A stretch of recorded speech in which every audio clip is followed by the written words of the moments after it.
রবীন্দ্রনাথ ঠাকুরের সহজ পাঠে আমরা পড়েছি আজ মঙ্গলবার পাড়ার জঙ্গল সাফ করার দিন।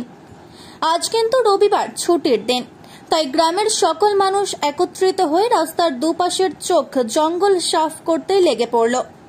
বাঁকুড়ার গঙ্গাজলঘাটি ব্লকের বাঁকদহ এবং জামগাড়ি গ্রামের যুবকরা বাঁকদহ হয়ে শ্রীচন্দনপুর যাওয়ার রাস্তার দুপাশের আগাছা এবং ঝোপঝাড় পরিষ্কার করল। এই রাস্তা দিয়ে বহু মানুষ নিত্য যাতায়াত করেন। রাস্তার দুপাশে ঝোপঝাড় তৈরি হওয়ার কারণে সমস্যায় পড়েন অনেকেই, তাই তারা নিজেদের উদ্যোগে এই প্রয়াস নেন।